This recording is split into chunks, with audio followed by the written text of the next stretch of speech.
Welcome to another Leumi Financial Corner. With us once again, Michael Zaremski, head of U.S. Private Banking, Bank Leumi USA, member of Investment Committee for Leumi Investment Services. Michael, good to have you back. Thank you so much, Zev. Always a pleasure. So, it's a new day, inauguration in the White House, new president, new fiscal policies, new everything. What does that mean for people involved in finance? What does it mean as far as money is concerned? It's a great question, Zev, and let me just start by saying that the views represented today are my views, not necessarily those of the bank or the broker-dealer.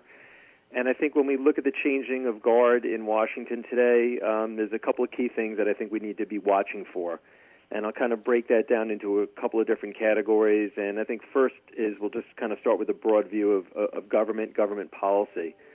So there's been a lot of talk about, unity, and I think one of the first signs that I'll be looking for is to really make a determination of, are there going to be signs of unity, or are we going to continue to see some, bitter partisanship?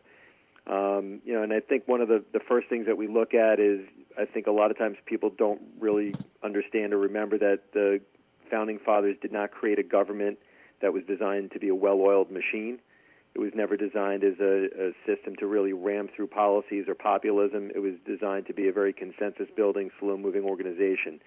So I guess the first view is, are we going to start to see sides hunker down either in, my way or the highway or obstructionism, or are we going to see kind of that group in the middle get together and try to figure out ways to build consensus to try to make some things happen?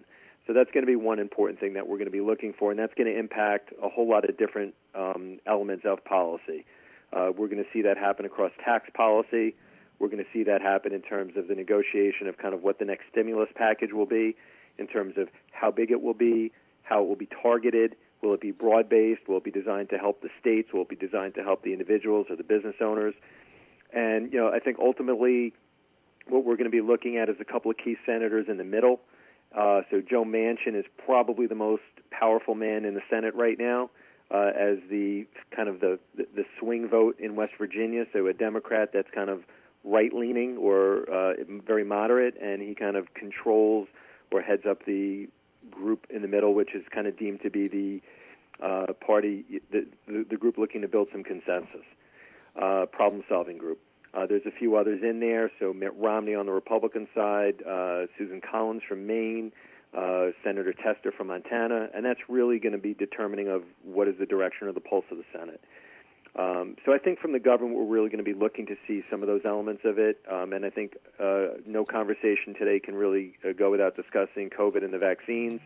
The Biden administration had put out a number of hopefully to get 1 million vaccines a day for the next 100 days. We're getting close to that number right now with 800 or 9,000 people being inoculated daily. With Johnson & Johnson and others coming to the fray, hopefully the speed and the pace of that picks up. And if that's the case, then again, we'll continue to look through a lot of recent events and towards the back half of the year. So with that kind of covers a lot of the elements on the government side. And I think what we're also going to be looking at a lot more is to determine how that starts to impact policy. And from a policy standpoint, we're talking about what happens with central bank and what happens with inflation. Again, if fiscal stimulus starts to go too extreme, we believe that we'll start to see some of that element in the 10-year and the 30-year yields. If you recall from last year, we were talking about yields that were in the 80, 90 basis point range. We have broken through that, and we're kind of in a range from 100 to 125. Expectations are we'll continue to creep higher as we move along. And I think the key thing to watch is what is the pace of rising interest rates on the back end, and how will that impact the view of inflation. Tied into that is also going to be oil, gold, see how they react, and to see how things move from there. So that's kind of a broad picture from the government standpoint. I think we'll also need to be mindful of geopolitical events. While right now the waters, so to speak, generally seem rather calm, most administrations get tested, and the question will be what are going to be the early tests and how will the new government respond to those tests, particularly something from China, something from Iran as kind of the likely culprits, but also North Korea and all the other players that are out there. So my full expectation is somewhere along the line we'll see something on the geopolitical side as a test to see what is the mettle of the new government, will their policies be in crisis, and how will they respond, and that will also give us some indication of where we move going ahead from there. And I think lastly, a lot of it is also going to be determined on what we continue to see with the markets. As we discussed in some of the prior calls, we've seen a big shift in terms of market leadership from second half of the year into the fourth quarter. And the question is going to be, are we going to continue to see a market led by kind of the recovery play, which would be small caps, financials, cyclicals, industrials, early stage recovery stocks and sectors?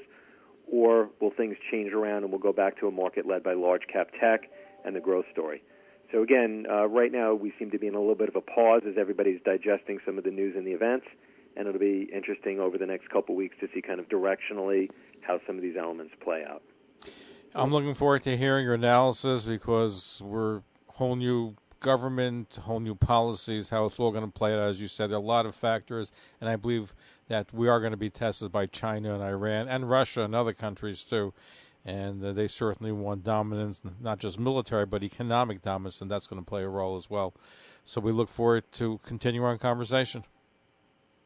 Terrific. And just in closing, I'd like to remind everybody kind of what we talked about last time, which is skate to where the puck is going. And again, given the map that I've just laid out, we're going to use that map as the guidepost to kind of determine where are we going, where is the puck moving to, and again, continuing to try to find ways to get there in advance of market movements. So. Michael Zaremski, head of U.S. Private Banking, Bank Leumi USA, member of Investment Committee for Leumi Investment Services. Thank you for being here with us. Thank you very much, Zev. Speak to you soon. And we're going to be right back. Don't go away. Stay tuned.